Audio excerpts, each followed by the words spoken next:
The late March sky hung like a gray shroud over Greenhaven Cemetery, matching the somber faces of those gathered around the small white coffin. 6-year-old Sophie Taylor's funeral had drawn nearly the entire town of Rivercrest, the collective grief palpable in the cool spring air. Robert Taylor stood motionless beside his daughter's casket, a hollow shell of the man he'd been just days before. The ceremony was nearing its end when the commotion began. A powerful German shepherd burst through the parted crowd, ignoring commands from his uniformed handler. The police K9 unit dog named Dakota raced toward the coffin with single-minded determination, causing gasps among the mourners. In one fluid motion, the shepherd leaped forward and positioned himself directly atop the small white casket, his body trembling but resolute. "Get that animal away from her," someone shouted as the K9 handler approached, apologetically, leash in hand. But when he tried to remove Dakota, the dog bared his teeth, something he'd never done to his handler before. At the edge of the gathering stood a leather-clad figure, a man whose face was partially obscured by a graying beard and dark sunglasses. Jake Morgan watched the dog's behavior with growing intensity, his military-trained eyes narrowing. Something wasn't right. The dog wasn't just grieving, he was alerting. And Jake Morgan knew exactly what that meant. Leave a like and share your thoughts in the comments along with the city you're watching from. Now let's continue with the story. Sophie Taylor had always been a bright spark of sunshine in the small town of Rivercrest. At just 6 years old, she possessed a wisdom and compassion that seemed to reach far beyond her years. With her honey blonde hair often tied in mismatched pigtails and eyes that shifted between blue and gray depending on her mood, she had a way of making everyone feel special. But beneath her cheerful exterior lay a daily struggle. Since the age of 3, when the same car accident that claimed her mother's life left her with traumatic brain injury, Sophie had battled with epilepsy. The seizures came unpredictably, stealing moments of her childhood with each episode. Yet somehow she maintained an unwavering optimism, especially when it came to animals. "Animals don't look at you funny when you fall down," she once told her father. "They just wait for you to get back up." Robert Taylor had been a respected veterinarian before tragedy struck his family. At 42, the premature streaks of silver in his dark hair and the deep lines around his eyes told the story of a man who had aged decades in just 3 years. After losing his wife Jennifer, Robert closed his practice, unable to bear the constant reminders of how they'd built it together. He devoted himself entirely to Sophie's care, working from home as a medical transcriptionist between her doctor appointments and hospital stays. The medical bills had mounted, along with the constant fear that one day a seizure might take his daughter too. His hands, once steady enough for delicate surgeries, now often trembled when he helped Sophie with her medication. One day at a time, he'd whisper to himself each morning, his wife's favorite Sam becoming his desperate mantra. Dakota came into their lives as a broken creature, a German shepherd puppy discovered with fractured ribs and cigarette burns, evidence of unimaginable cruelty. And then there was Jake Morgan, a man whose rough exterior concealed unexpected depths. With his weathered leather jacket covered in motorcycle club patches and arms bearing faded military tattoos, Jake cut an intimidating figure.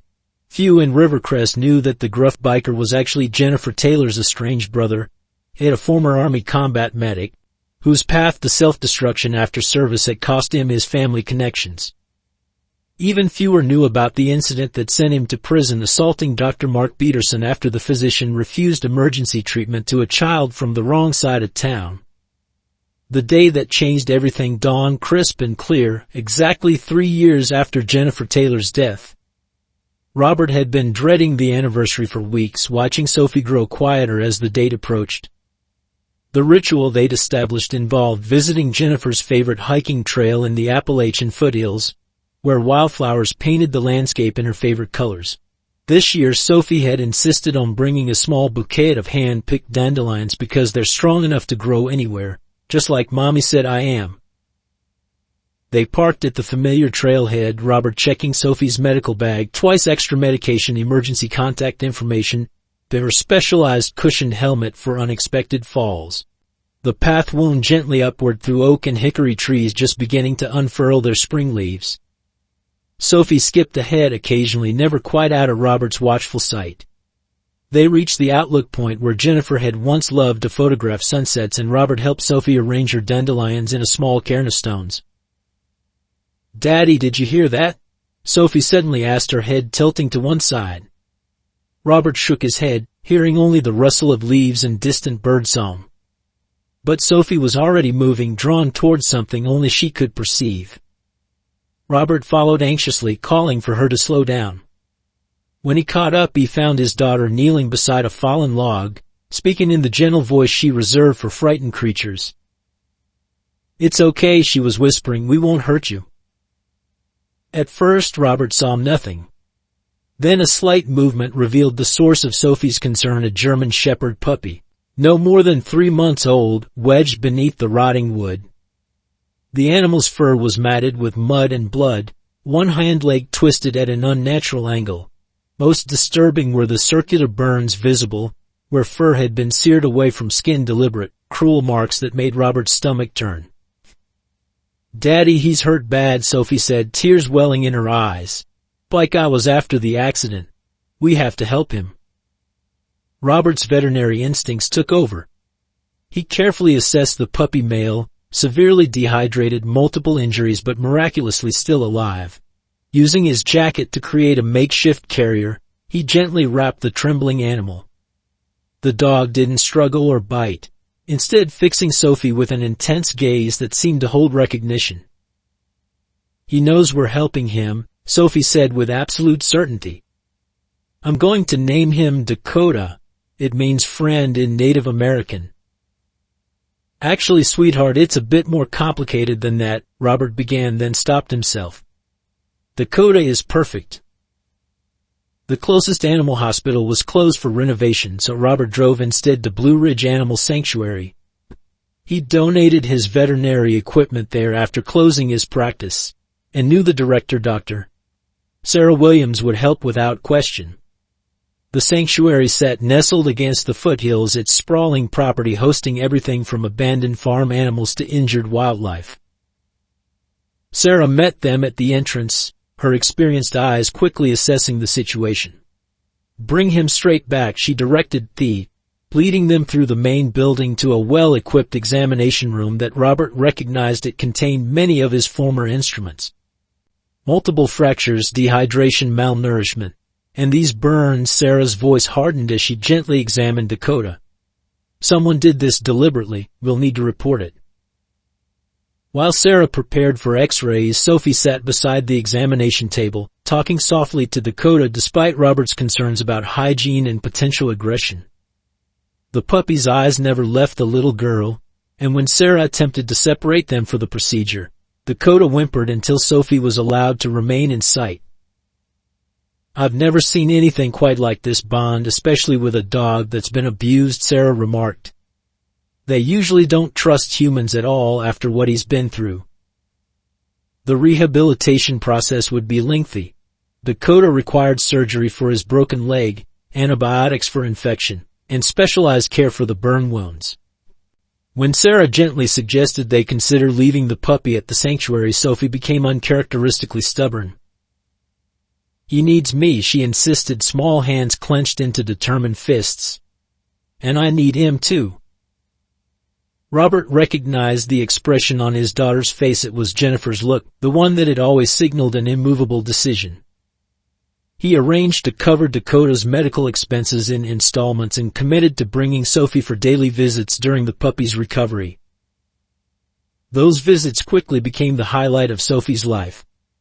She would sit reading books aloud to Dakota while he healed, smuggling in treats despite the strict dietary regimen. Robert watched in amazement as his daughter's seizure frequency diminished during these visits. The change was subtle at first, a day without an episode, then 3, then a full week. Sophie's neurologist was cautiously optimistic, noting that emotional support animals sometimes created measurable improvements in patients with neurological conditions. What truly astonished both Robert and the sanctuary staff developed in the 3rd week of their visits. Sophie had been sitting beside Dakota's kennel when her body suddenly stiffened, the telltale sign of an oncoming seizure.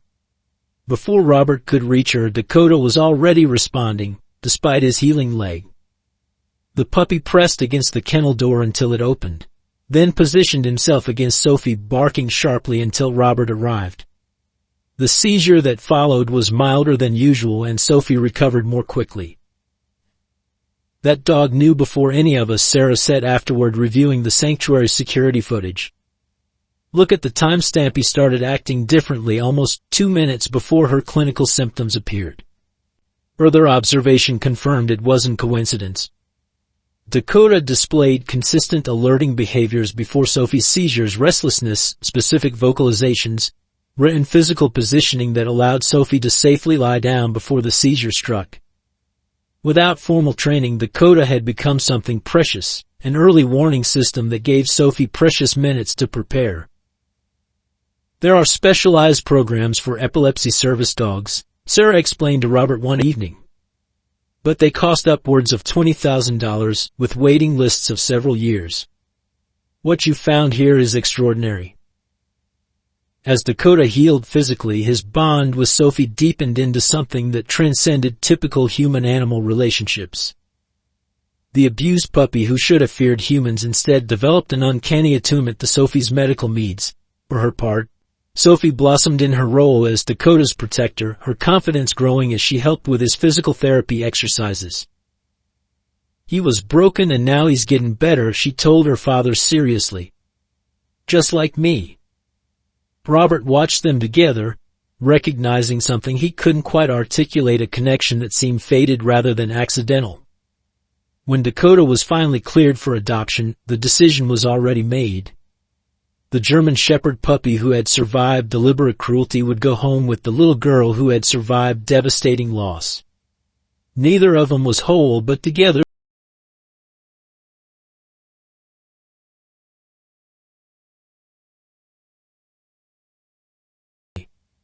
Chief Michael Wilson explained that their K9 unit had been observing Dakota during Sophie's therapy sessions at the rehabilitation center where the department volunteered. The shepherd's natural alerting abilities, intelligence, and temperament had impressed the K9 trainer so much that they wanted to discuss a proposition with Robert. "We're not trying to take him away from your daughter," Chief Wilson explained as they sat in the Taylor's modest living room. Dakota lay protectively at Sophie's feet, his eyes tracking the unfamiliar visitor. "What we're proposing is a partnership program. Dakota would receive professional training enhancing his natural abilities, and he would work part-time with our department. The rest of the time he would remain Sophie's companion." Robert glanced at Sophie, who was absently running her fingers through Dakota's fur. "I don't understand. He's a rescue with a traumatic history. Don't you usually start with purpose-bred puppies?" Officer James Lowry, the department's K9 trainer, nodded respectfully. "Typically yes, but Dakota has demonstrated exceptional qualities. His ability to alert to Sophie's seizures without formal training suggests an extraordinary sensitivity. We believe he could excel in detection work, particularly in finding missing persons, or in medical alert scenarios." The financial aspects of the proposal were compelling. The department would cover all of Dakota's veterinary expenses, provide professional training valued at thousands of dollars, and pay a monthly stipend that would help with Sophie's medical bills. In return, Dakota would work 20 hours a week with the K9 unit after completing his training. "What about his time with Sophie?" Robert asked, his protective instincts flaring. "Her seizures can happen anytime." "We've thought about that," Chief Wilson replied. "We've arranged with Dr. Williams at the sanctuary to develop a specialized training schedule that accommodates Sophie's school hours and medical appointments. Dakota would primarily work when Sophie is in school, and we'd ensure he's available during her highest risk periods." Sophie, who had been quietly listening, suddenly spoke up. "Would Dakota get a police badge? And one of those special vests?" Officer Lowry smiled, crouching down to her level. "He would indeed. He'd be an official police K9 with his own badge number. And you could attend his graduation ceremony when he completes training." The prospect lit up Sophie's face momentarily before doubt clouded her expression. "But what if I have a big seizure and he's working? What if I need him and he's not there?" It was the question Robert had been afraid to articulate. For months, Dakota had been Sophie's guardian, often alerting before seizures struck, positioning himself to cushion her falls and staying with her throughout each episode. The thought of Dakota being absent during a critical moment sent a chill through Robert's heart. Despite his reservations, Robert recognized the opportunity this represented. Sophie's medical expenses had been steadily mounting, and the specialized pediatric neurologist in the neighboring county, their best hope for improved seizure management, didn't accept their insurance. The financial support from the K9 program could make that specialized care possible. After extensive discussion and careful consideration, they agreed to a trial period. Dakota began training with Officer Lowry 3 mornings a week while Sophie was at school. The shepherd proved to be an exceptional student, mastering commands and scenarios that typically took other dogs months to learn. The trainers marveled at his ability to switch between professional alertness during training sessions and gentle attentiveness when reunited with Sophie. He understands the difference between his jobs, Officer Lowry explained, watching Dakota transform from focused police dog to therapeutic companion the moment Sophie appeared. It's like he has 2 distinct sides to his personality, each perfectly suited to its purpose. As Dakota progressed through his training, Sophie's condition took a worrying turn. The seizures that had decreased in frequency during Dakota's arrival in their lives began to intensify again. The episodes grew longer, more severe, and increasingly resistant to her medication. Robert found himself making weekly trips to the emergency room, holding his daughter's small hand while doctors administered rescue medications to stop seizures that wouldn't end on their own. "We need to adjust her treatment plan," Dr. Henderson, Sophie's longtime neurologist, explained during yet another follow-up appointment. "The EEG is showing increased activity in the temporal lobe. I'd like to refer her to Dr. Eliza Montgomery at Children's Memorial. She specializes in complex pediatric epilepsy cases." Robert's heart sank as he reviewed the referral paperwork. Children's Memorial was a 3-hour drive away, and Dr. Montgomery, as he had feared, was out of network for their insurance. The initial consultation alone would cost more than a month of his salary. "Is there any other option?" Robert asked, hating the desperation in his voice. Dr. Henderson's expression softened with genuine regret. "For routine epilepsy management, yes. But Sophie's case is becoming increasingly complex." Dr. Montgomery pioneered a diagnostic protocol specifically for cases like hers, where standard treatments aren't providing adequate seizure control. "I wouldn't suggest it if I didn't believe it was necessary." That night, after Sophie had finally fallen asleep with Dakota vigilant beside her bed, Robert sat at the kitchen table surrounded by bills, insurance statements, and denial letters. The house that he and Jennifer had purchased with such hope now felt like it was collapsing around him. The roof needed repairs, the heating system was failing, and now Sophie needed specialized medical care they couldn't afford. The K9 program stipend helped, but nowhere near enough for the mounting expenses. In desperation, Robert called Sarah Williams at the sanctuary to discuss increasing Dakota's training hours for additional compensation. Sarah listened sympathetically, then made a suggestion that took Robert by surprise. "The K9 graduation ceremony is next month, and it's a significant community event. Local businesses donate quite generously to the program, but with your permission, I could speak to Chief Wilson about highlighting Sophie and Dakota's story. A fundraiser coordinated with the ceremony might generate enough support for Sophie's treatment." The idea of publicly showcasing his daughter's medical struggles made Robert deeply uncomfortable. Jennifer had always been fiercely protective of Sophie's privacy, but facing the alternative of denying her potentially life-changing medical care, he reluctantly agreed. The weeks leading up to Dakota's K9 graduation ceremony were a blur of preparations. Local news outlets picked up the story of the abused rescue dog who had become both a devoted service animal to a child with epilepsy and a promising police K9. Sophie was interviewed for the school newspaper, proudly explaining how Dakota could smell seizures before they happen. Officer Lowry arranged for Sophie to present Dakota, with his official K9 vest during the ceremony, an honor that had her practicing her part every evening before bed. The day of the ceremony dawned bright and clear. The police department's training field had been transformed with rows of folding chairs, a podium decorated with the American flag, and a display table showcasing photographs of the graduating K9 teams.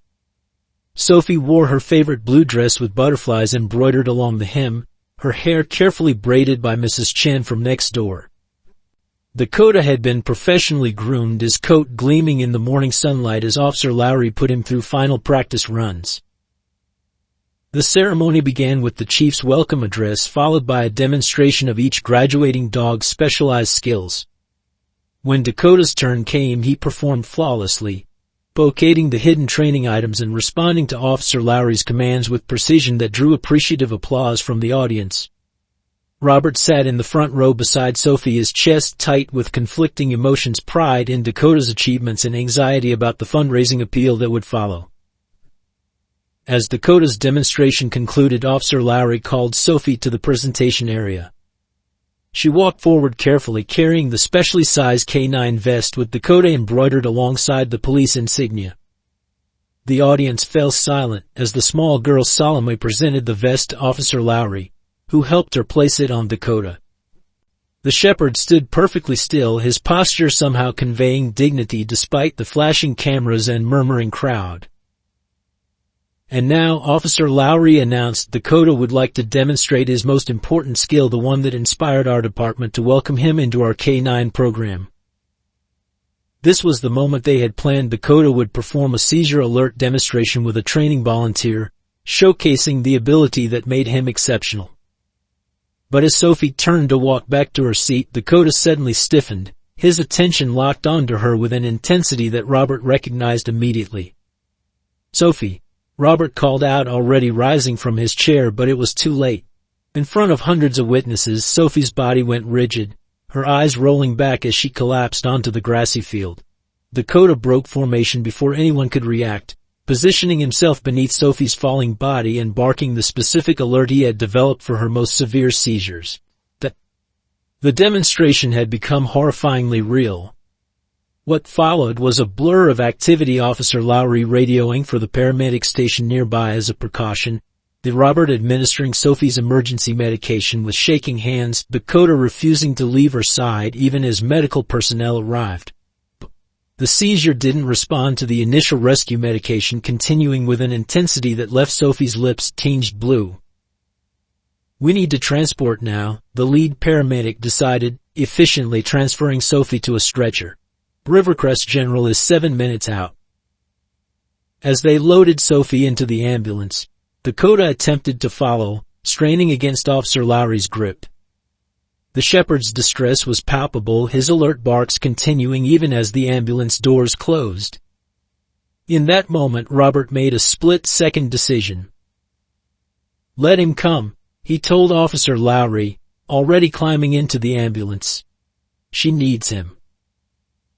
The ceremonial K9 vest was hastily removed as Dakota leaped into the ambulance, immediately positioning himself as close to Sophie as the paramedics would allow. Throughout the frantic journey to Rivercrest General, as Sophie's seizure continued beyond the 15-minute mark that constituted status epilepticus. But Dakota maintained his vigilant attention, occasionally making eye contact with Robert, as if to communicate shared concern. They arrived at the hospital to find the emergency department already alerted to their situation. Dr. Mark Peterson, the attending physician, barely glanced at Dakota as they transferred Sophie to a treatment room. "No dogs in the ED," he stated firmly, pointing toward the waiting area. "Hospital policy." Robert began to protest, but a nurse intervened, recognizing Dakota's specialized role. "He's our seizure alert dog, Dr. Peterson. We've been instructed to make accommodations for service animals." With visible reluctance, Peterson allowed Dakota to remain, though he insisted the dog stay on the far side of the treatment room. As the medical team worked to stabilize Sophie, whose seizure had finally begun to subside under the influence of stronger medications, Robert found himself watching Dakota intently. The shepherd's behavior had shifted from alert to watchful, his eyes never leaving Sophie's face. What none of them realized in that chaotic moment was that this seizure marked the beginning of the most challenging chapter in their journey, one that would test the limits of psych medicine, reveal unexpected connections, and ultimately demonstrate the extraordinary bond between a broken girl and the dog who refused to let her go. The fluorescent lights of Rivercrest General Hospital's emergency department cast harsh shadows across Sophie's pale face as the medical team worked to stabilize her condition. Dr. Mark Peterson moved with clinical efficiency, barking orders for medication dosages and diagnostic tests while barely acknowledging Robert's presence. 6 hours after admission, Sophie's seizure activity had finally ceased, but she remained unconscious, her small body connected to an alarming array of monitoring equipment. "We've administered 3 rounds of anti-seizure medications," Dr. Peterson explained, reviewing charts without making eye contact. "The seizure has stopped, but she's not regaining consciousness at the rate we would expect. We'll need to run an EAG to assess brain activity and check for potential damage from prolonged seizure activity." Robert stood at his daughter's bedside, one hand resting protectively near hers, the other absently stroking Dakota's head. The shepherd had maintained a quiet, watchful presence throughout the emergency, his behavior impeccable despite the chaotic environment. "This isn't her first serious seizure," Robert explained. "Her recovery time varies, but she usually starts responding within a few hours." Dr. Peterson's expression remained impassive as he made another notation in Sophie's chart. "Mr. Taylor, status epilepticus: seizures lasting over 30 minutes can cause significant neurological damage. Your daughter seized for nearly 45 minutes before we achieve control. We need to prepare for the possibility that this episode was qualitatively different from her previous experiences." The bluntness of Peterson's assessment hit Robert like a physical blow. He glanced down at Dakota, drawing strength from the dog's steady presence. "Dr. Henderson has been managing her epilepsy since she was 3. I'd like him consulted on her case." "Dr. Henderson is out of town at a conference," Peterson replied dismissively. "What? I've reviewed her records and I'm fully capable of managing her care. Now I need to check on other patients. A nurse will be in shortly to take her for the EEG." As Peterson left the room, Robert noticed Dakota's attention shift from Sophie to the doctor, the shepherd's posture subtly changing as he tracked Peterson's movement. It was the same alertness he displayed when encountering something potentially threatening during his K9 training, not aggression, but heightened awareness. The hours that followed blurred together in a haze of diagnostic tests, hushed consultations in hallways just beyond Robert's hearing, and the constant, maddening beeping of monitoring equipment. Dakota remained a steadfast sentinel, but permitted to stay by Sophie thanks to his official K9 status, and the intervention of a sympathetic nurse who brought him water and arranged a small bed beside Sophie's. Shortly after midnight, Robert dozed fitfully in the uncomfortable visitor's chair, only to be startled awake by Dakota's soft whine. The shepherd had risen to his feet, attention fixed intently on Sophie. Robert immediately checked the monitors, which showed no change, then studied his daughter's face. Her color seemed different, a subtle grayish tinge beneath the pallor. "Nurse," Robert called, pressing the call button repeatedly. "Something's wrong, please. Someone come check on her." The night nurse arrived quickly, assessed Sophie's vital signs, and immediately paged the on-call physician. Within minutes, the room filled with medical personnel. Robert found himself pressed against the wall, Dakota at his side, as doctors issued rapid-fire orders. The monitor alarms began to sound in discordant chorus as Sophie's oxygen levels plummeted. "A respiratory arrest," someone called out, starting resuscitation protocol. Robert watched in horror as they placed a breathing tube down his daughter's throat, attaching it to a ventilator that began the rhythmic work of breathing for her. A doctor he hadn't seen before, the overnight attending, performed a quick neurological examination, shining a light into Sophie's unresponsive eyes and testing her reflexes. "Page Dr. Peterson," the attending instructed a nurse. "He's following this case and wanted to be notified of any changes."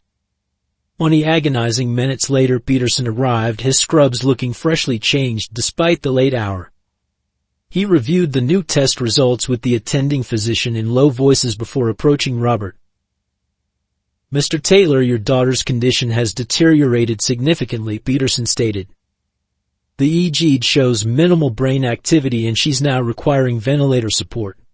These findings, combined with her failure to respond to stimuli, indicate severe neurological compromise." "What are you saying?" Robert asked, his voice barely audible. "I'm saying that the prolonged seizure appears to have caused catastrophic brain damage. We'll continue supportive care and monitoring, but you should prepare yourself for the possibility that she won't recover meaningful neurological function." Peterson delivered this devastating assessment with clinical detachment, already turning back toward the nurse's station. "Wait," Robert called, desperation edging his voice. "There must be something else we can do, specialists we can consult, treatments we haven't tried." Peterson sighed, checking his watch. "Mr. Taylor, I understand this is difficult to accept. We're providing standard of care for this condition. Given our limited resources and the severity of the damage, transfer to a specialized facility would be futile. The kindest thing now is to focus on comfort measures and begin considering end-of-life decisions." Robert stared at the doctor in disbelief, unable to process the suggestion that he should prepare for Sophie's death. "She's 6 years old," he said numbly. 6. "You can't just tell me to give up on her." "I'm not suggesting you give up," Peterson replied, an edge of impatience creeping into his tone. "I'm giving you my medical assessment based on 30 years of experience.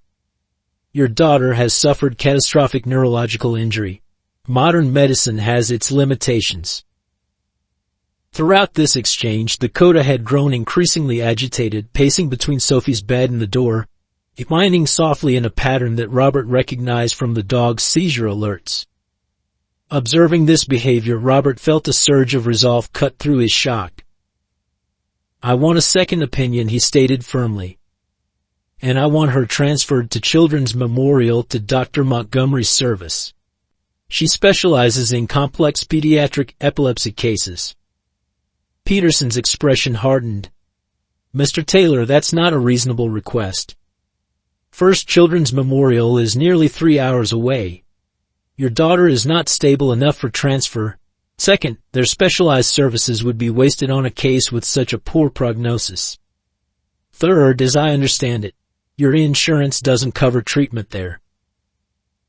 "I don't care about the insurance," Robert insisted. "We'll figure that out. Sophie deserves every chance. Even if I approve the transfer, which I won't, their ethics board would likely decline to accept a case with such minimal prospects for recovery. It would deprive other children of resources that could actually help them." Peterson's tone had taken on a patronizing quality that ignited a spark of anger in Robert's grief. "You don't know my daughter," Robert said, struggling to maintain his composure.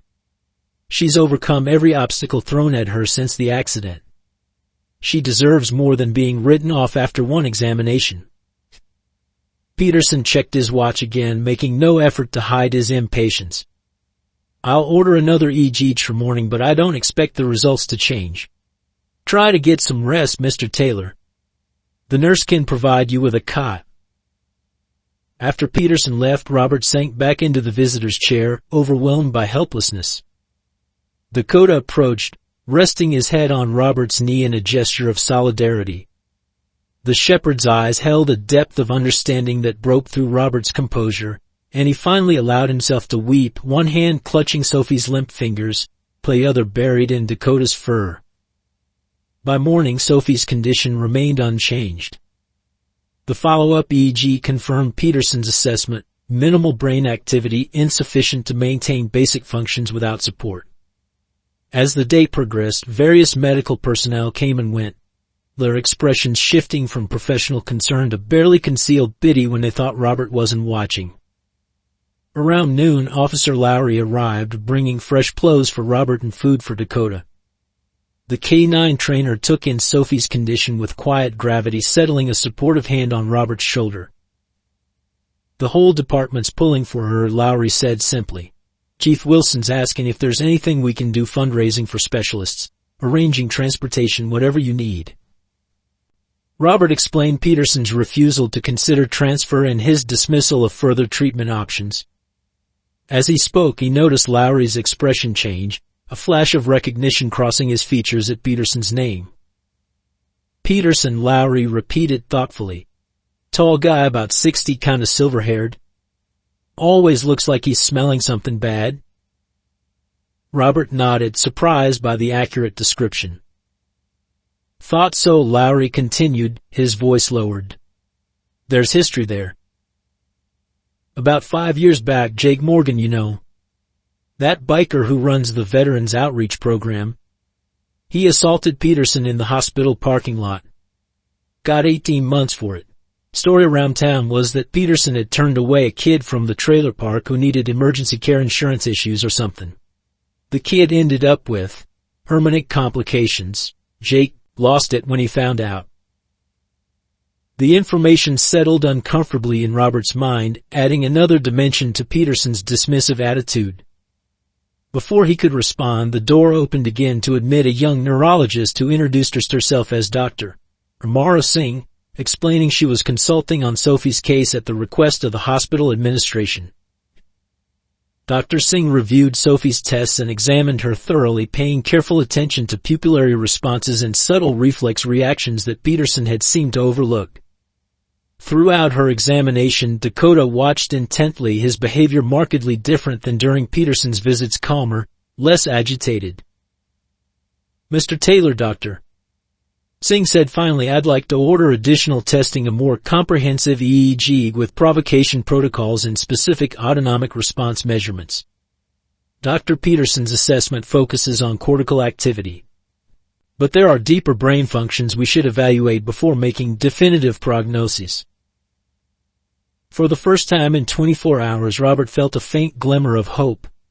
Will Dr. Peterson approve these tests?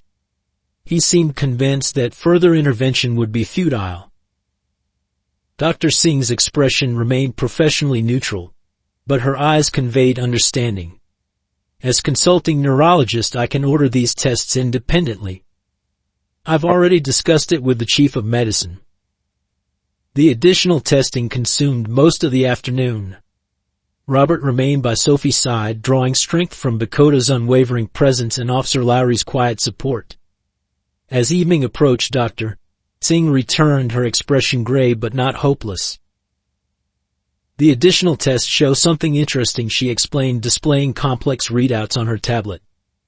There's minimal typical cortical activity, which is what Dr. Peterson focused on. However, we're seeing preservation of autonomic functions and some subcortical responses that suggest the damage may be less catastrophic than initially assessed. It's possible we're dealing with a profound post-actal state rather than irreversible damage. What does that mean for Sophie? Robert asked, clinging to each word. It means we shouldn't rush to pessimistic conclusions, Dr. Singh replied carefully. I'd recommend continuing supportive care and considering transfer to a pediatric neurology center for more specialized evaluation once she's stabilized for transport.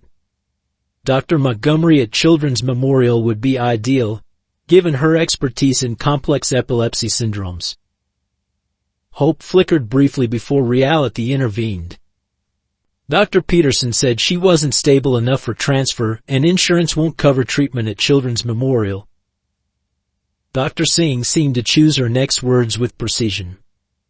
As for stability, I believe she could be safely transported with appropriate medical support. Regarding insurance coverage, that's unfortunately outside my purview, but perhaps the hospital social worker could discuss options with you.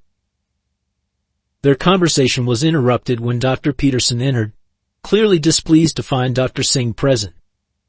I wasn't informed about these additional tests, he said tersely, reviewing the results displayed on her tablet. Chief of Medicine approved the consult, Dr. Singh replied evenly. Given the patient's age and the complexity of her condition, a second neurological opinion was deemed appropriate. Peterson dismissed her findings with a curt nod. Interesting academic observations, but they don't change the fundamental prognosis. Mr. Taylor, I've discussed your daughter's case with our ethics committee. Given her condition and poor prospects for recovery, we're recommending transitioning to comfort care only. The clinical euphemism for giving up struck Robert like a physical blow. Absolutely not, he said, his voice steady despite the turmoil inside. Dr. Singh just said there are signs that the damage might not be as severe as you thought. Dr. Singh is offering false hope based on anomalous readings, Peterson countered. I've been practicing medicine since before she entered medical school. The reality is that continuing aggressive intervention only prolongs the inevitable and causes unnecessary suffering. The debate might have continued, but it was interrupted by a sudden flurry of alarms from Sophie's monitors. Her heart rate plummeted as the ventilator alarm blared. Dr. Singh rushed to Sophie's bedside, calling for emergency medications as her condition deteriorated rapidly. She's crashing, Singh called out, already beginning chest compressions. Yet the crash cart. The next 45 minutes passed in a nightmarish blur of resuscitation efforts. Robert found himself pressed against the wall once again, holding Dakota's collar as the medical team fought to restart Sophie's heart.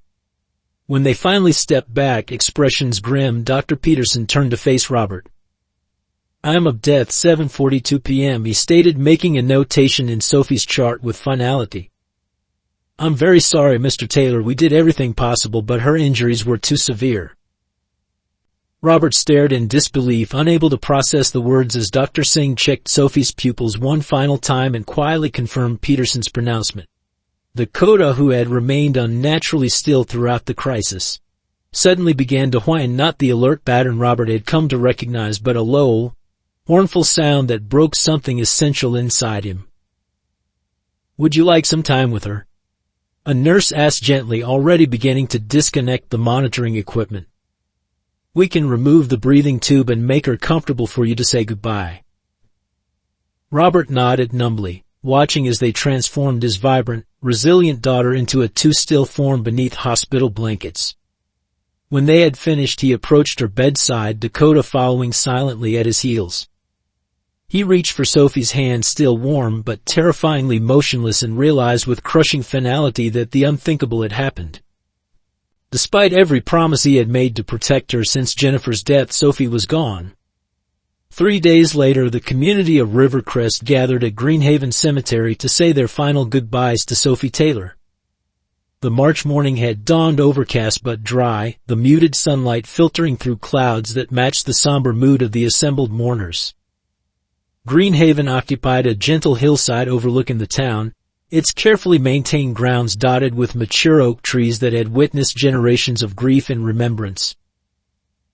Robert Taylor stood beside his daughter's white coffin, scarcely recognizing the man reflected in its polished surface.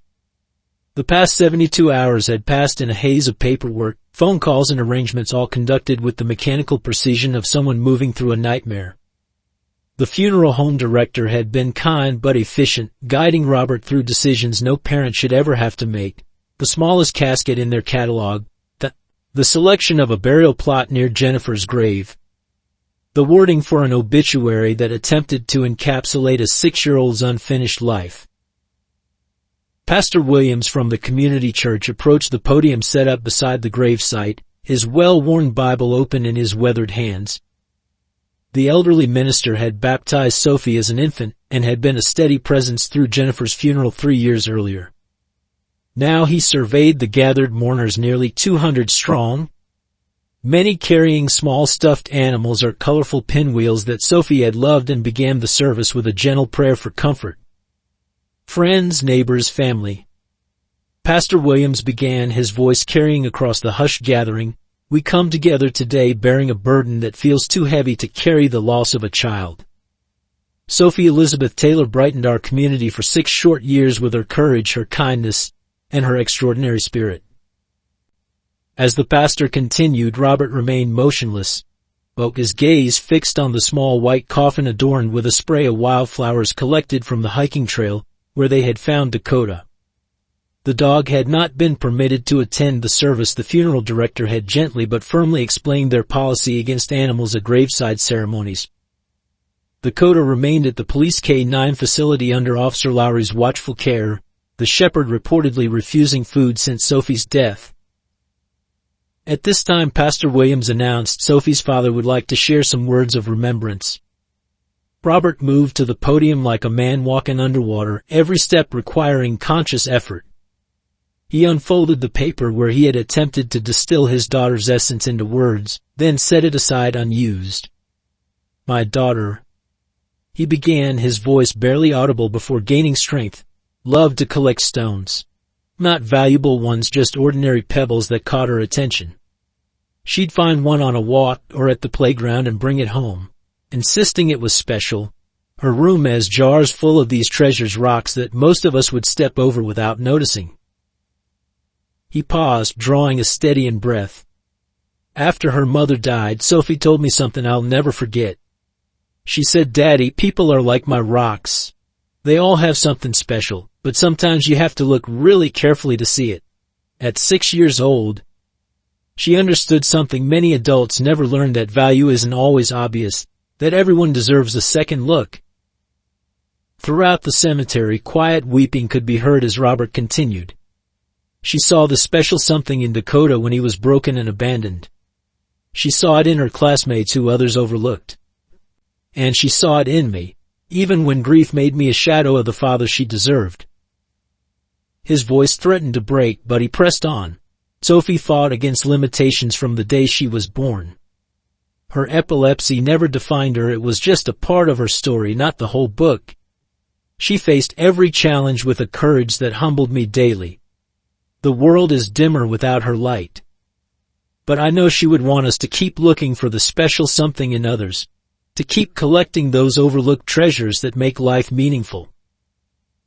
As Robert returned to his place beside the coffin, Mrs. Chin, Sophie's favorite neighbor who had taught her to fold origami cranes, began singing Amazing Grace, her clear soprano voice carrying across the hillside. The assembled mourners joined in, creating a melody that seemed to rise and fall with the gentle breeze rustling through the oak trees. Near the back of the gathering, partially obscured by a large memorial stone, stood a solitary figure. Jake Morgan had arrived as the service began, keeping a respectful distance from the main assembly. His leather jacket was zipped against the March chill and dark sunglasses concealed his eyes, but nothing could hide the rigid tension in his posture as he watched the proceedings. Few of the mourners noticed his presence, fewer still recognized him as the estranged brother of Jennifer Taylor, the uncle Sophie had never known. As the hymn concluded, Pastor Williams invited the mourners to place their small tributes, the stuffed animals, pinwheels, bit and hand-drawn cards from Sophie's classmates, in a special basket that would remain with the family. The solemn procession had just begun when a commotion near the cemetery entrance disrupted the ceremony. Officer James Lowry was hurrying up the gravel path, visibly distressed as he approached Robert. Following close behind him, straining against a police issue lace, was Dakota. The German shepherd's focused intensity was palpable even from a distance. This was not the behavior of a dog who had broken training to this, but rather one responding to an imperative beyond human understanding. "I'm so sorry," Lowry whispered urgently to Robert. He broke through 2 secured doors at the facility. When I tried to contain him, Lowry gestured to a torn sleeve and what appeared to be a minor defensive wound on his forearm. "He's never shown aggression before. I thought maybe he should be here. Bait to say goodbye." Robert nodded mutely, too emotionally exhausted to object. The funeral director approached with a concerned expression, prepared to enforce the no animals policy, but something in Robert's devastated face stopped him from intervening. "Just for a moment," Robert requested quietly. He was her protector. He deserves to say goodbye too. With reluctant permission granted, Lowry cautiously released the tension on Dakota's leash. The shepherd paused, scanning the assembled mourners before his gaze locked onto Sophie's coffin. With purposeful steps, Dakota approached the small white casket, his movements deliberate and measured as mourners parted to create a path. Upon reaching the coffin, Dakota did something unexpected. Rather than merely sniffing or circling the casket as Lowry had anticipated, the shepherd hoisted himself up, placing his front paws on the edge of the coffin before gracefully pulling his body atop it.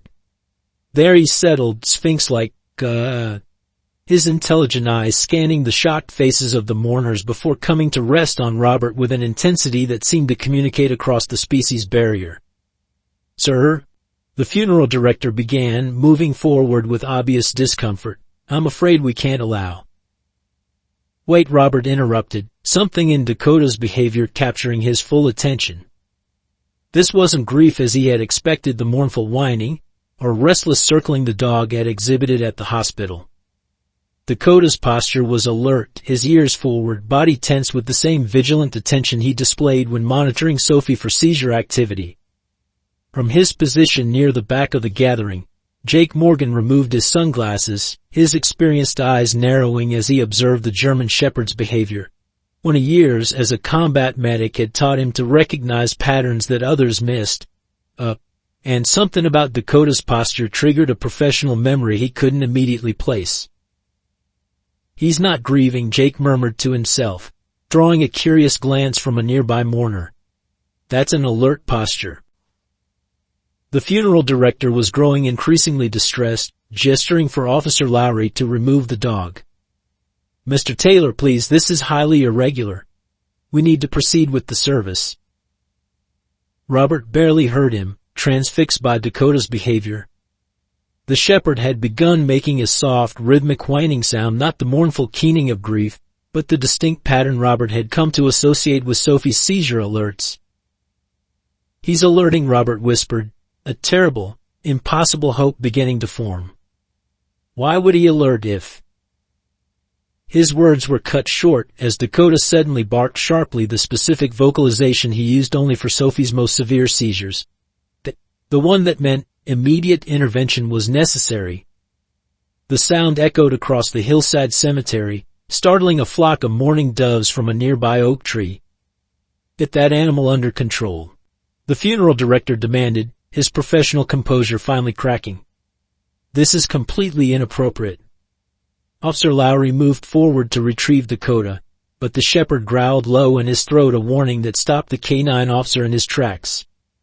This wasn't the behavior of a dog who had broken training. This was calculated resistance from an animal convinced his mission was vital.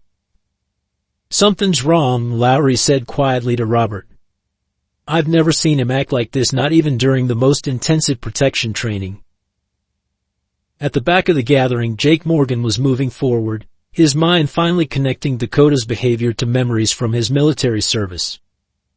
During his deployment, he had worked alongside medical detection dogs trained to alert to subtle physiological changes in patients, changes often imperceptible to human observers. "The dog's alerting," Jake called out, pushing through the startled mourners.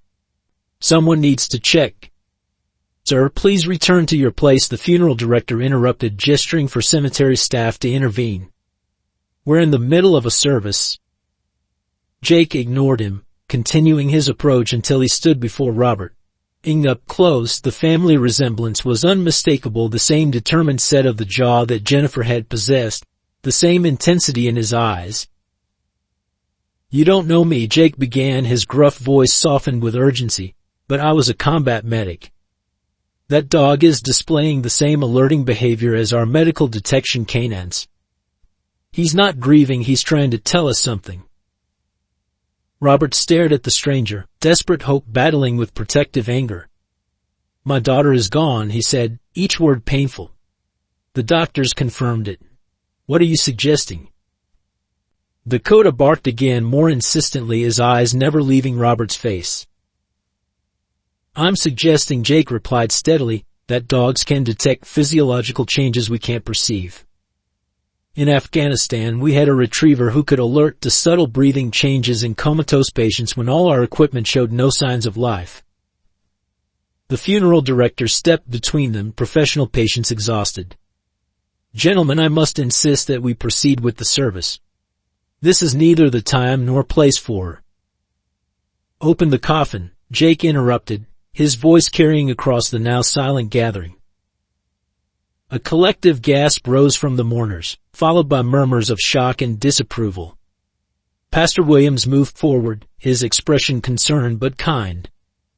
"Sir, I understand grief takes many forms, but this isn't appropriate." Let's allow Sophie the dignity of a peaceful rest." Jake turned to Robert, ignoring everyone else. "I know how this sounds, I know what everyone's thinking. But that dog," he pointed to Dakota, still maintaining his alert posture atop the coffin, "is trained to detect things we can't. Something's triggering his alerts. And we need to know what." Robert stood frozen between impossible hope and the fear of deepening his trauma with false expectations. Dr. Singh's words from the hospital echoed in his memory about autonomic functions and subcortical responses that Peterson had dismissed. About not rushing to pessimistic conclusions. "Robert," Officer Lowry said quietly, "I've never seen Dakota give a false alert. Not once in all his training. Whatever he's sensing, it's real to him." The funeral director stepped forward, visibly alarmed. "Mr. Taylor, I cannot permit the disturbance of casket contents once they've been prepared for interment. It violates state regulations and professional protocols." Something hardened in Robert's expression, the same determination that had appeared when doctors suggested abandoning treatment options for Sophie's epilepsy years earlier. "That's my daughter," he said simply. And if there's even the slightest chance, he couldn't finish the sentence, the possibility too fragile to voice aloud. A new voice entered the conversation, Dr. Amara Singh, who had arrived late to the service and now pushed her way through the bewildered mourners. "As the consulting neurologist on Sophie's case, I support examining her condition," she stated with professional authority. "There were anomalous findings in her final tests that warrant verification." The funeral director looked from Robert to Dr. Singh to Dakota, who maintained his alerting posture with unwavering focus. "This is completely unprecedented," he protested weakly. "So call the police," Robert replied, a spark of his former self returning. "Oh wait, they're already here." He gestured to Officer Lowry and the other uniformed officers who had attended to honor Dakota's connection to their K-9 unit. Chief Wilson stepped forward from among the officers. "Under the circumstances, I believe we have reasonable cause to request emergency medical evaluation," he stated formally. "I'll take full responsibility for the decision." The next few minutes unfolded with surreal intensity. The funeral director reluctantly stepped aside as Officer Lowry radioed for emergency medical services. Jake Morgan quickly explained his military medical background to Dr. Singh, who listened with professional interest rather than dismissal. Dakota remained positioned atop the coffin, his alerting behavior continuing with undiminished urgency. "The nearest ambulance is 8 minutes out," Lowry reported. "But we can't wait." He turned to Chief Wilson. "Sir, with your permission, we should check now." Wilson nodded grimly. "Do it." With careful reverence, Lowry and another officer approached the coffin. Dakota shifted his position to allow access while maintaining physical contact with the casket lid. The officers gently opened the secured latch that had been prepared for final closure following the ceremony. As the lid was raised, a collective hush fell over the gathering. Sophie lay peacefully arranged against white satin, looking as if she were merely sleeping in her favorite blue dress with butterfly embroidery. To the untrained eye, nothing appeared amiss, which made the dog's continued alerting all the more confounding. Jake moved forward with professional efficiency, his years of medical training overriding the bizarre circumstances. He pressed 2 fingers gently against Sophie's neck, his expression concentrated.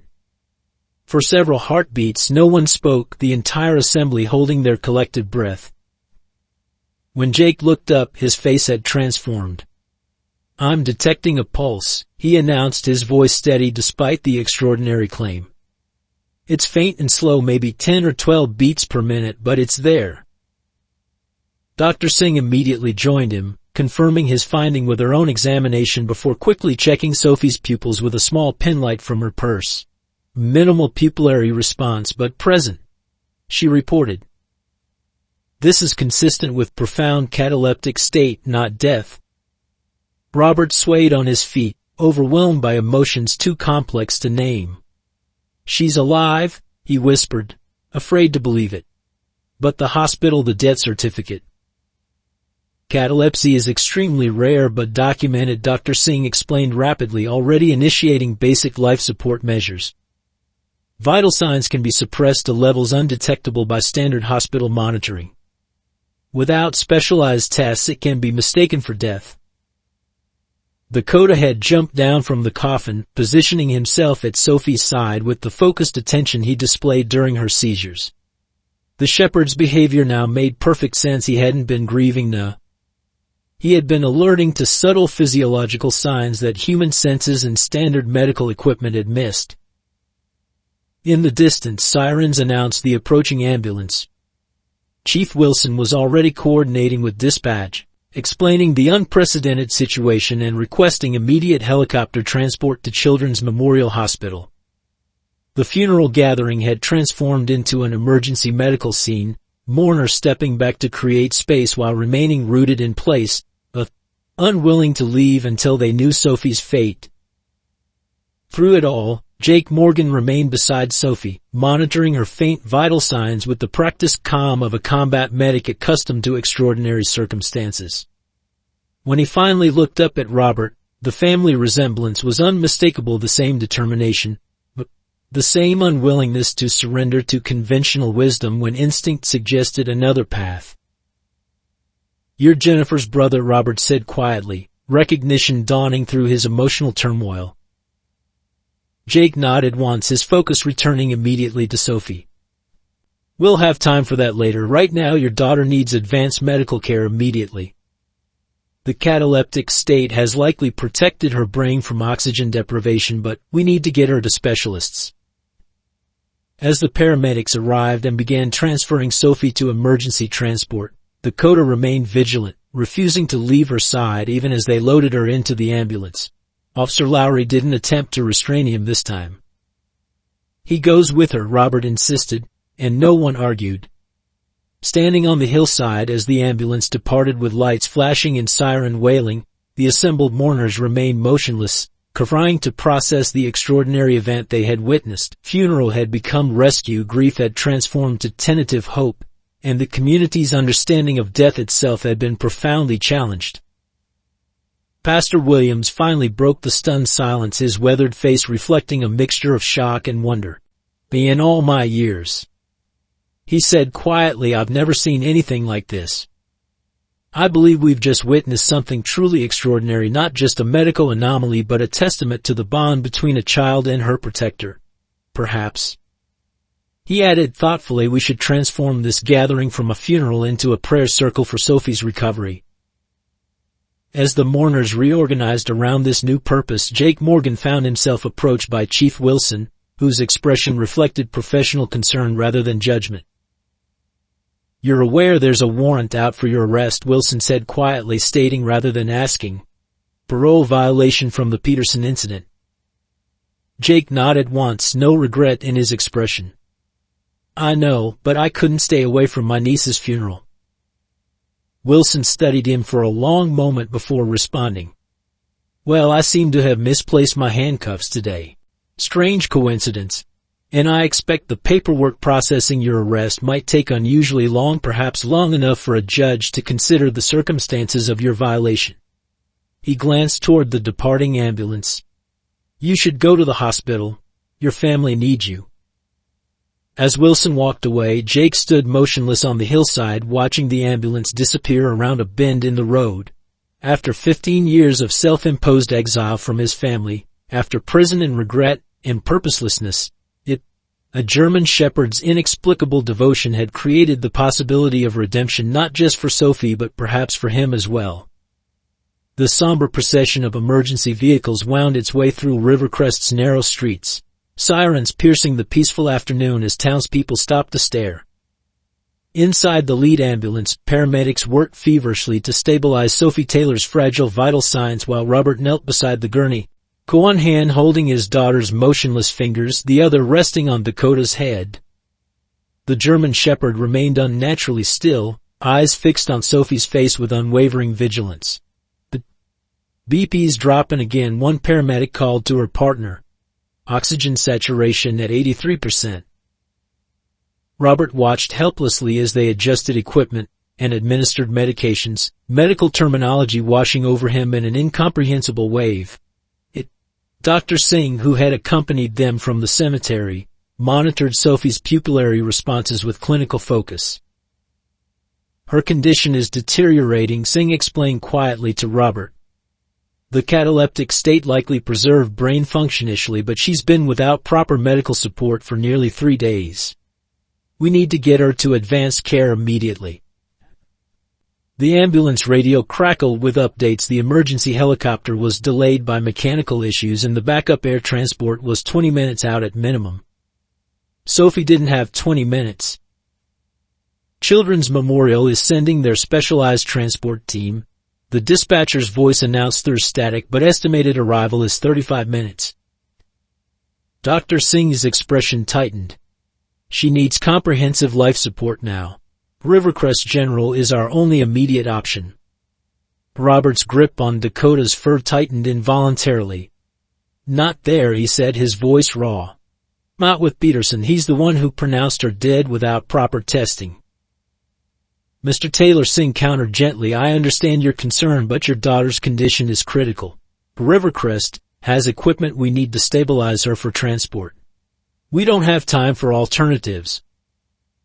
The ambulance turned sharply onto Hospital Drive, its siren cutting off as they approached the emergency entrance where a medical team already waited, alerted by radio to the unprecedented situation. Among them stood Dr. Peterson, his silver hair gleaming under the ambulance bay lights, his expression a carefully composed mask of professional concern. As the doors swung open and the gurney was pulled out, Peterson stepped forward, assuming command with practiced authority. Take her to Trauma 1, he directed the team. I want full cardiac monitoring, intubation trays ready, and the ventilator prepped. Dr. Singh, I'll need a complete briefing on your field assessment. Robert climbed out of the ambulance, Dakota at his heels. The shepherd's demeanor had changed, a low growl rumbling in his chest as Peterson approached. Before anyone could intervene, Jake Morgan appeared, having followed the ambulance in his motorcycle. I suggest you step back from this case, Peterson, Jake said, his voice carrying the edge of barely controlled fury. You've already made one catastrophic error with this child. Peterson's gaze flicked dismissively over Jake before returning to the medical team, transferring Sophie through the automatic doors. Security, please remove this individual from the treatment area. And get that dog out of my emergency department immediately. 2 security guards moved forward uncertainly, clearly recognizing Jake's imposing figure and reputation. Before the situation could escalate, Chief Wilson arrived, badge in hand.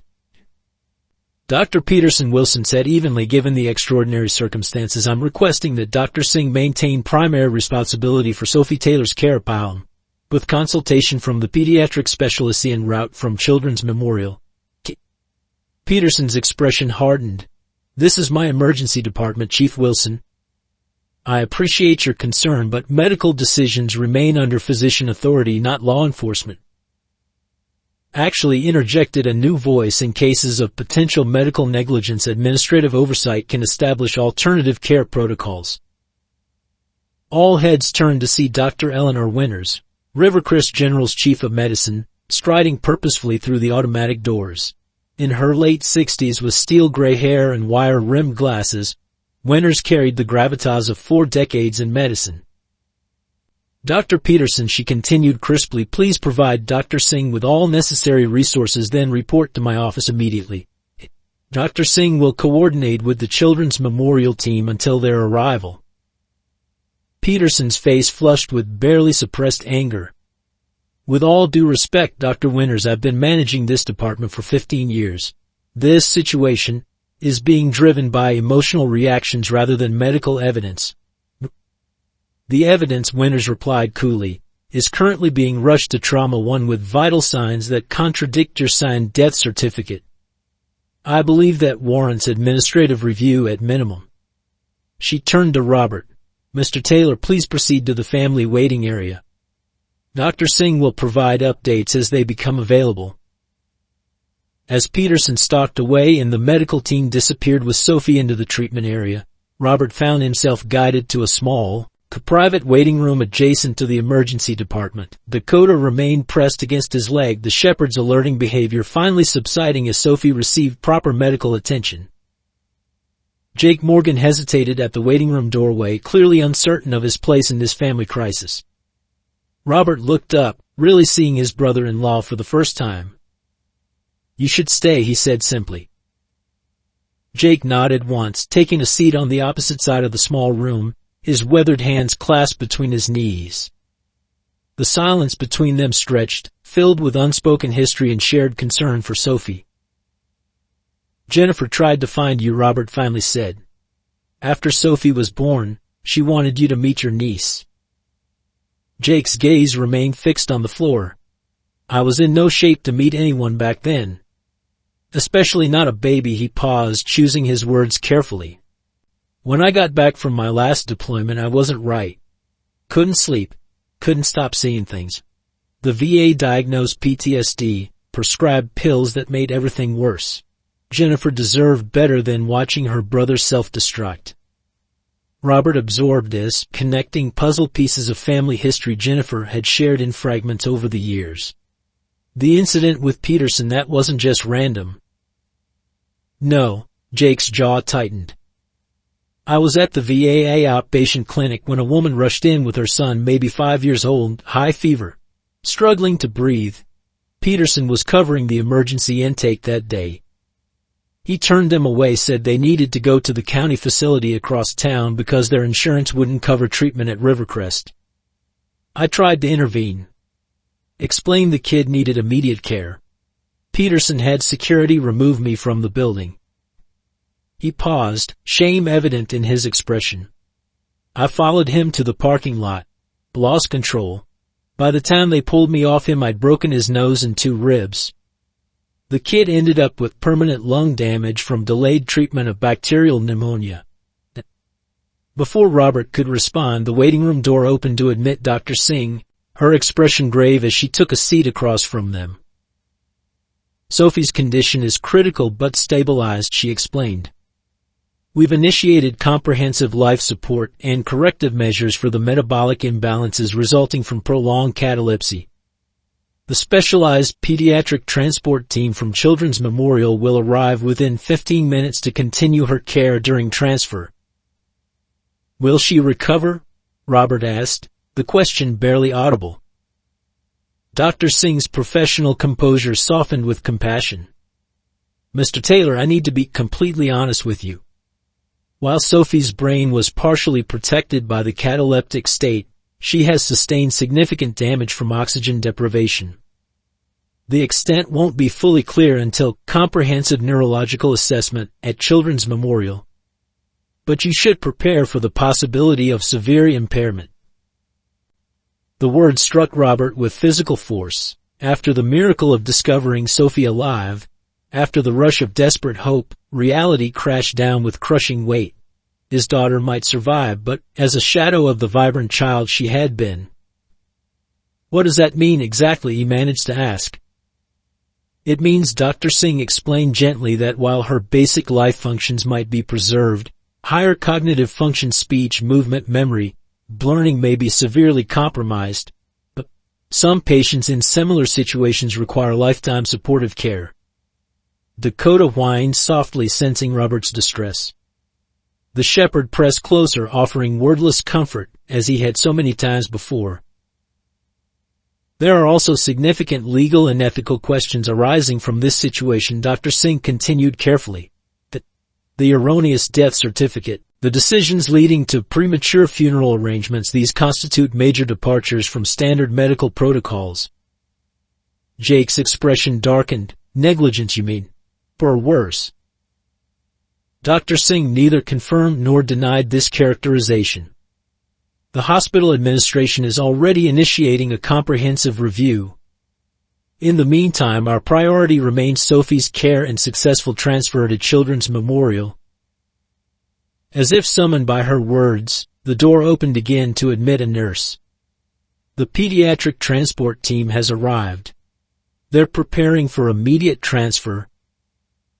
What followed was a blur of activity, Sophie being moved to a specialized transport gurney equipped with comprehensive monitoring systems.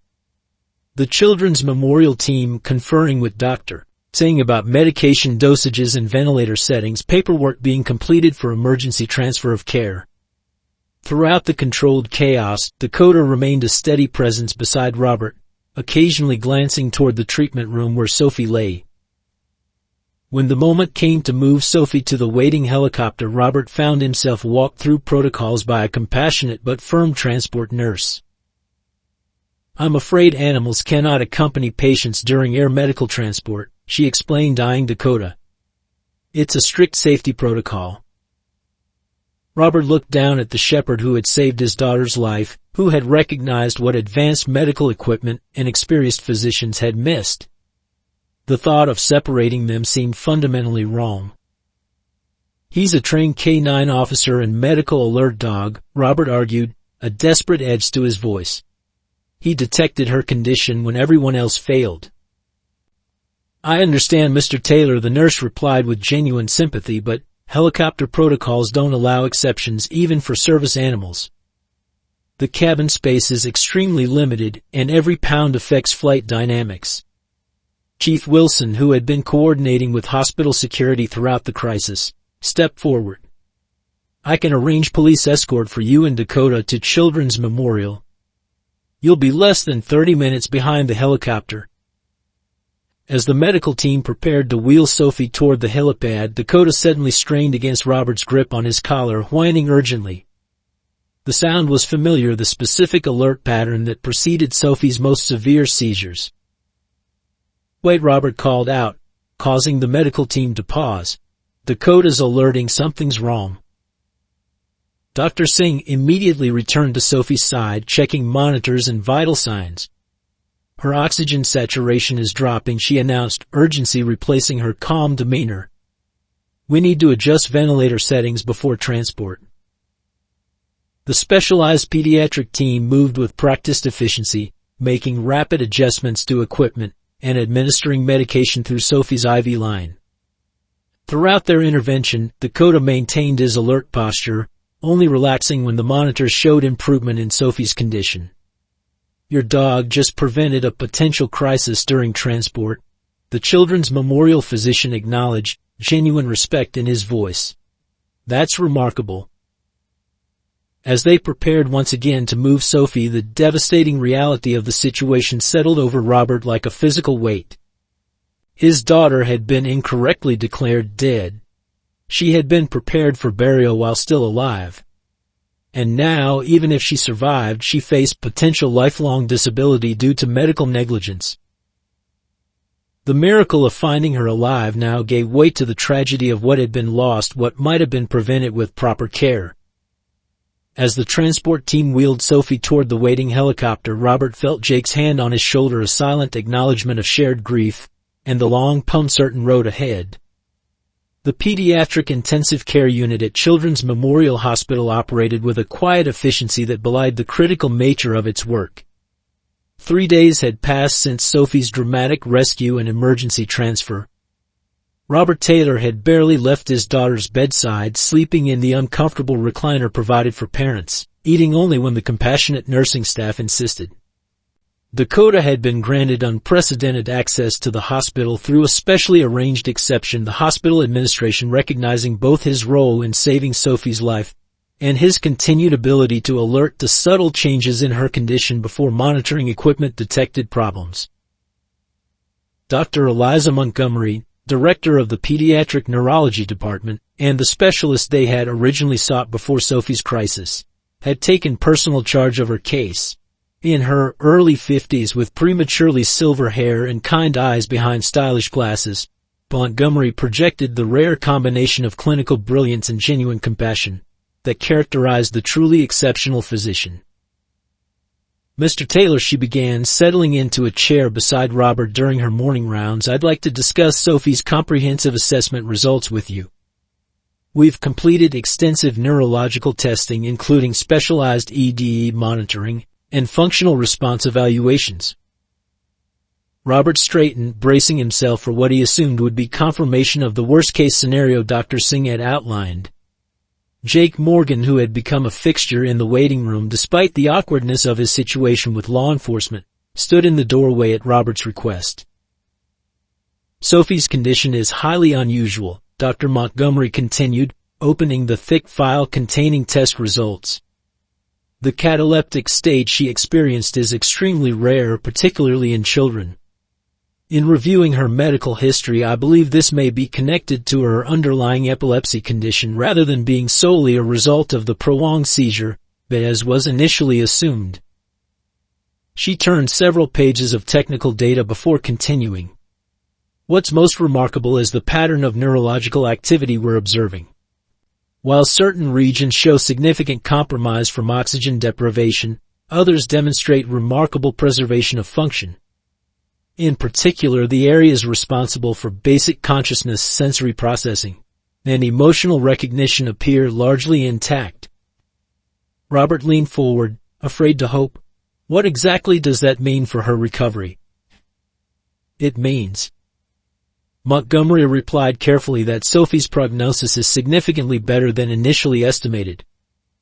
We're already seeing indications of awareness, subtle responses to familiar voices, particularly yours, and, interestingly, reactions to Dakota's presence. While she's not yet regained consciousness in the conventional sense, these are promising signs. For the first time in days, Robert felt something other than fear and grief. So she might wake up, be herself again? Dr. Montgomery's expression remained professionally measured. Recovery from this type of neurological event is never straightforward, Mr. Taylor. Sophie will likely face significant challenges, possible motor deficit, speech difficulties, and cognitive issues requiring extensive rehabilitation. But yes, I believe she has the potential for meaningful recovery, particularly given her age and the remarkable neuroplasticity of the developing brain. As the physician continued explaining rehabilitation options and next steps, Jake Morgan shifted his position in the doorway, his attention caught by movement in the corridor. Through the small window in the door, he observed a man in a business suit conversing with a hospital administrator, occasionally glancing towards Sophie's room. Something in the man's demeanor, the practiced solemnity, the leather portfolio clutched like a shield, triggered Jake's instinctive wariness. "Excuse me," he interrupted politely, addressing Dr. Montgomery. "There's someone in the hallway who seems interested in this room. Hospital security issue, maybe?" Montgomery glanced toward the door, her expression hardening slightly. "That's not security. That's Gerald Whitman, the hospital's legal counsel." She returned her attention to Robert. "Mr. Taylor, I should inform you that Rivercrest General has initiated contact with our administration regarding Sophie's case. They've requested access to our diagnostic findings and treatment records." Robert's momentary hope curdled into anger. They're worried about liability, about covering for Peterson's mistake. Legally, they're entitled to request information relevant to a patient transferred from their facility, Montgomery explained carefully. However, as Sophie's father and legal guardian, you have significant control over what information is shared and how it's used. Before Robert could respond, his cell phone vibrated with an incoming call from an unfamiliar local number. He excused himself to answer in the corridor, stepping past the hovering legal counsel with a curt nod. "Mr. Taylor, this is Amanda Reeves from the Rivercrest Chronicle," a brisk female voice announced. "I'm calling regarding your daughter's situation. We've received information about potential medical negligence at Rivercrest General, and I was hoping you might comment on." "How did you get this number?" Robert interrupted, shock giving way to defensive anger. "And how do you know about my daughter's situation?" "We have sources within the hospital system," Reeves replied, professional but not unsympathetic. "Mr. Taylor, this story's going to break with or without your input. Dr. Peterson has been involved in similar controversies before, and our research suggests a pattern of negligent treatment, particularly involving patients with complex conditions or insurance complications." Robert ended the call without responding, his mind racing. Returning to Sophie's room, he found Jake and Dr. Montgomery in quiet conversation, their expressions grave. "The hospital lawyer wants to speak with you," Jake explained. "I suggested he make an appointment through proper channels rather than lurking in hallways." Dr. Montgomery closed Sophie's file with deliberate care. Mr. Taylor, I should inform you that we've received inquiries from several news outlets regarding Sophie's case. Confidentiality prevents us from sharing any information without your explicit consent, but you should be prepared for potential media attention as word spreads. It's already spreading, Robert confirmed, relating the call from the Chronicle reporter. How is this happening? Who would leak confidential medical information? Jake's expression darkened with understanding. Someone with an agenda. Someone who knows Peterson's history and wants it exposed. As if summoned by the conversation, a hospital administrator appeared at the door, expression apologetic. Dr. Montgomery, there's an urgent situation requiring your attention in the conference room. The Rivercrest General representatives are insisting on an immediate meeting with their legal team. Montgomery rose with evident reluctance. Mr. Taylor, I'll return as soon as possible. In the meantime, please limit visitors to family only. I've instructed the nursing staff to redirect any unauthorized persons, particularly those identifying themselves as journalists. After she departed, Robert sank back into the chair beside Sophie's bed, overwhelmed by this new complication. Dakota, who had been resting in the corner of the room, approached to rest his head on Robert's knee in a gesture of silent support. This is becoming a circus, Robert said quietly to Jake. Sophie needs peace and stability for recovery, not media attention and legal battles. Jake remained silent for a moment, his weathered face troubled. There's something you should know, he finally said. Something about Peterson and why this situation might be escalating so quickly. He moved to close the door fully before continuing. After I was arrested for assaulting Peterson, there was a nurse, Caroline Mills, who contacted my public defender. She wanted to testify that Peterson had a history of providing substandard care to certain patients, particularly those with complex conditions or limited insurance. She had documentation, incident reports she'd filed, patient outcomes that were questionable. Robert straightened, fully attentive now. What happened? Nothing. 2 days before the hearing, she withdrew her offer to testify. Took a new position at a hospital in Oregon. My defender tried to subpoena her, but by then the trial date was moved up and it all happened too quickly. Jake's expression hardened with old anger. I always suspected Peterson, or the hospital administration, had pressured her to leave. You think someone at Rivercrest knows about this history? That they're leaking information to force the issue into the open? Jake nodded slowly. The hospital has new administration since then. Maybe someone found Mills' old reports. Maybe Peterson has made other mistakes that were covered up. Whatever the reason, Sophie's case has become the catalyst for something bigger. Their conversation was interrupted by a soft knock at the door. A young nurse entered, checking Sophie's vital signs with practiced efficiency before turning to Robert. Dr. Montgomery asked me to inform you that she's delayed in the administrative meeting but will return as soon as possible. Also, she added more hesitantly, there's a police officer in the waiting area asking to speak with Mr. Morgan. He says it's regarding a parole violation. Jake's expression remained impassive, though his shoulders tensed visibly. I should deal with this, he said to Robert, been expecting it since the funeral. Before either man could respond further, Dakota suddenly lifted his head from Robert's knee, attention shifting to Sophie with a focused intensity they had come to recognize as an alert. The shepherd moved to the bedside, whining softly in the pattern that preceded Sophie's seizures. Get Dr. Montgomery, Robert instructed the nurse urgently. Dakota's alerting, something's changing. The nurse moved quickly to the door but hesitated at a sudden sound from the bed, a soft moan, barely audible above the mechanical hum of monitoring equipment. Robert turned to find Sophie's eyelids fluttering, her fingers twitching against the white hospital sheets. Sophie? He whispered, afraid to trust what he was seeing. Sweetheart, can you hear me? Her eyes opened, partially unfocused at first, then gradually settling on his face. Recognition flickered across her features, not full awareness, but undeniably present. Her lips moved, forming what appeared to be Dakota's name, though no sound emerged. The room erupted into activity as the nurse called for assistance and Dakota continued his alert behavior, now interspersed with excited movement. Jake stepped back to make space for the medical team rushing in, his own legal troubles momentarily forgotten in the face of this breakthrough. Dr. Montgomery arrived minutes later, slightly breathless from her hurried return. She conducted a rapid neurological assessment, speaking softly to Sophie while testing basic responses and reflexes. When she finally stepped back, her professional composure couldn't quite mask her genuine amazement. "This is remarkable progress," she told Robert. "Sophie is demonstrating purposeful responses and clear recognition. While she's not fully conscious in the conventional sense, she's significantly more responsive than our earlier assessments indicated was possible at this stage." "What changed?" Robert asked, still holding Sophie's hand, which now weakly curled around his fingers. "Why now?"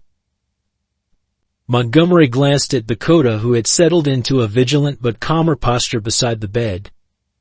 "I can't explain it medically.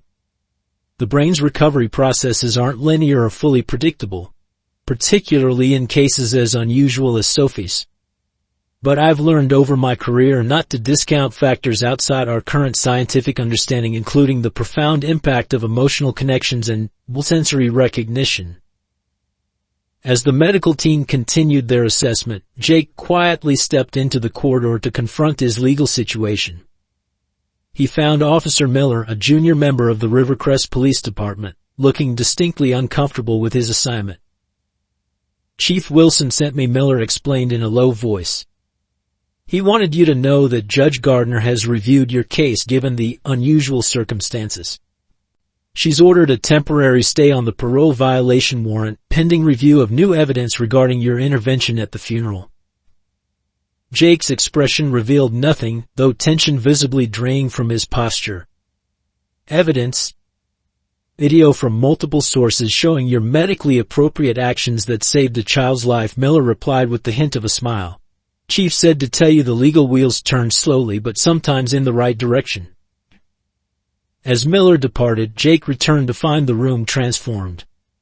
The administrative tension and legal concerns had been temporarily eclipsed by the simple, profound miracle of Sophie's emerging consciousness. Robert sat beside the bed, tears streaming unchecked down his face as he spoke softly to his daughter, recounting Dakota's heroism at the funeral. "He knew, Sophie," Robert whispered, voice thick with emotion.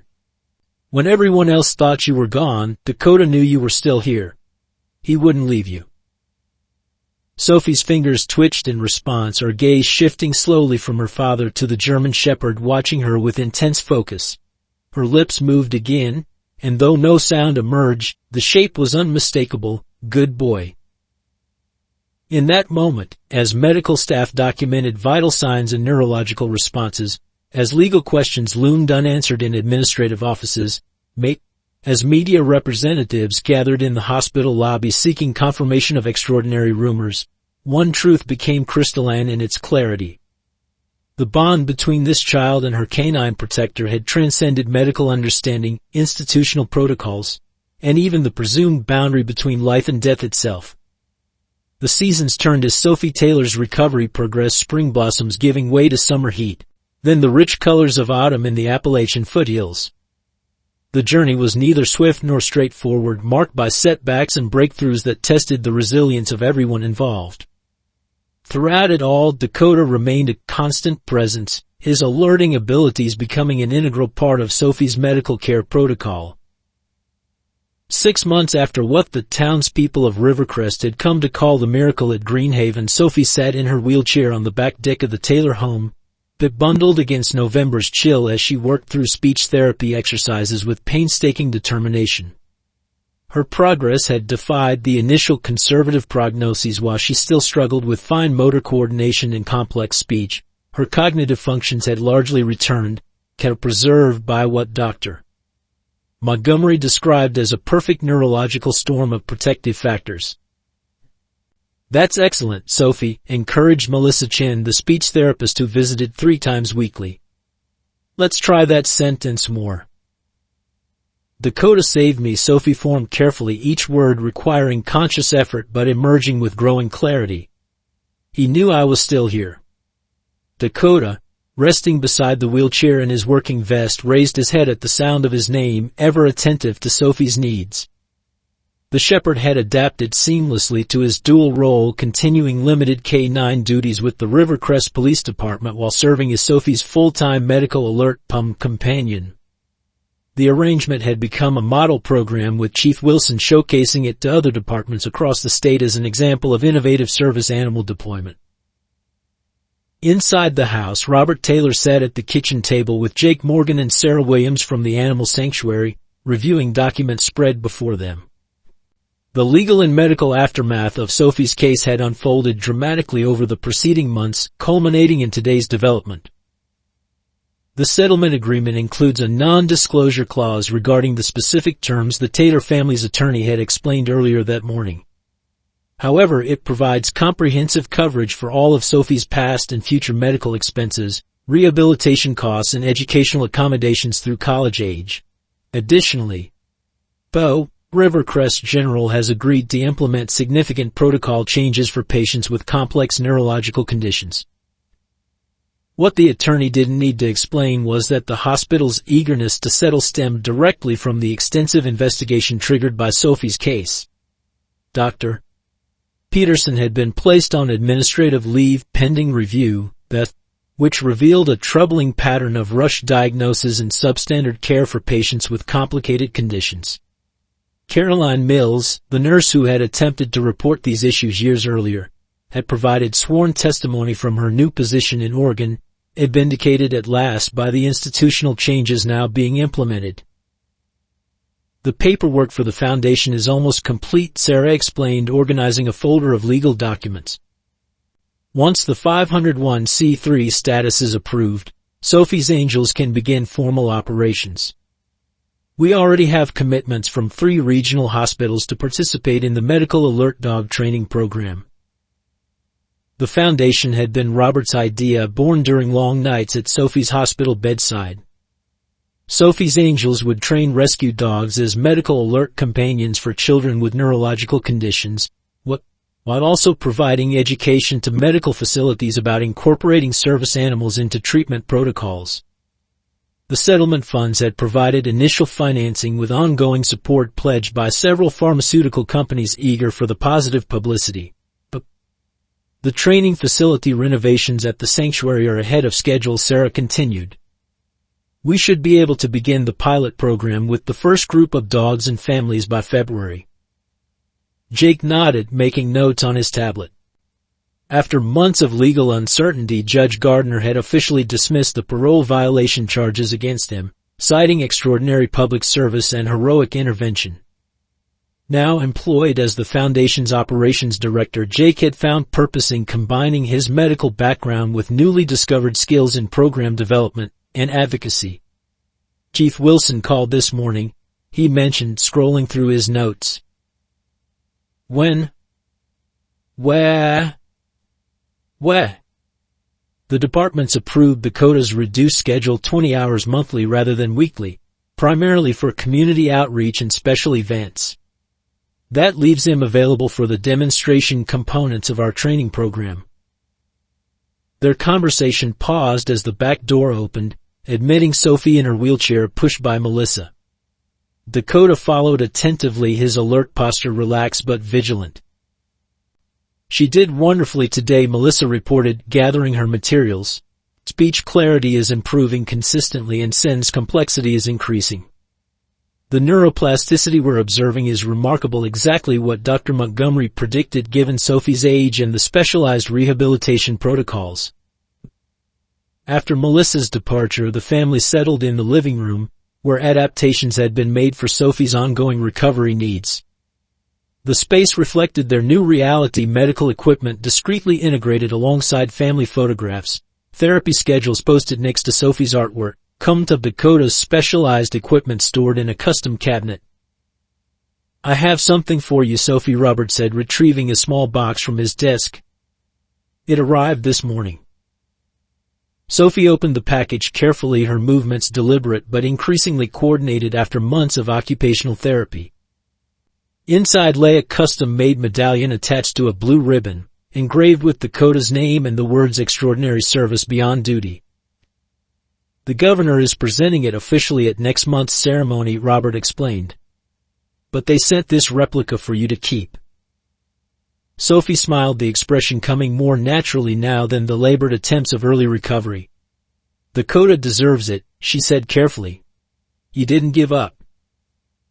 None of them needed to articulate the deeper truth they had learned through this journey, that the bonds connecting them transcended conventional understanding, that loyalty and love could manifest in forms both human and canine, that second chances sometimes arrived in unexpected packages. That evening, after Sophie had been settled for the night, with Dakota maintaining his customary position beside her bed, Robert and Jake sat on the back deck, watching stars emerge in the clear November sky. "Jennifer would be proud," Robert said quietly, breaking the companionable silence, "of Sophie's fight, of what you did, of the foundation." Jake nodded, emotion still difficult territory after years of suppressing them. "She always saw the best in people. In me, even when I couldn't see it myself." "Sophie has that same quality," Robert observed. "The ability to recognize something valuable in the overlooked and broken."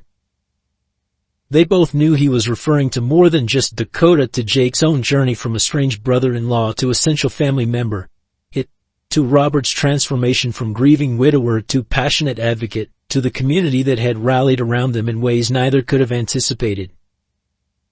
The following morning brought the first snowfall of the season, blanketing Rivercrest in pristine white. Sophie insisted on bumbling up for a brief excursion to the backyard, where Dakota bounded joyfully through untouched drifts while she directed proceedings from her wheelchair. "Look, Daddy," she called, pointing toward Dakota's tracks in the snow. "He's making a heart." Robert watched as the German Shepherd circled back, indeed creating a pattern that resembled a heart around Sophie's wheelchair. Whether by chance or design hardly mattered, the symbolism was perfect either way. As Dakota returned to Sophie's side, pressing his warm body against her wheelchair with devoted attention, Robert captured the moment with his camera. This image would soon grace the homepage of the Sophie's Angels Foundation website, becoming the emblem of their mission: a girl once declared dead, a dog once abandoned, and the extraordinary bond that had saved them both.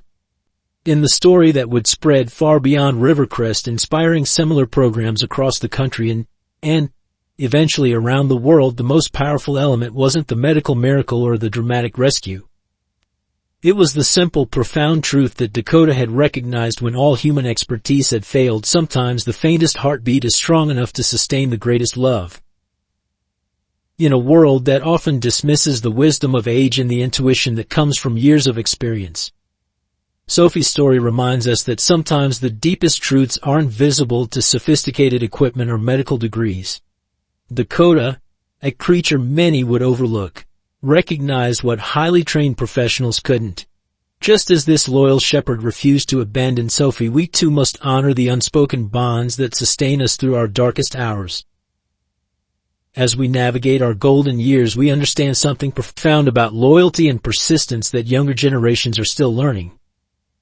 We know that love doesn't always arrive in expected packages or speak in familiar languages. Sometimes it comes with four paws and unwavering devotion. Sometimes it appears in the form of second chances we never thought possible. Sophie's journey teaches us that even when others have given up, when science has declared defeat, something miraculous can still happen if we just refuse to walk away. The faintest heartbeat can indeed sustain the greatest love. I hope you enjoyed today's story. Subscribe to the channel so you don't miss more stories like this. Leave a like and comment below what you thought of the story. See you in the next video.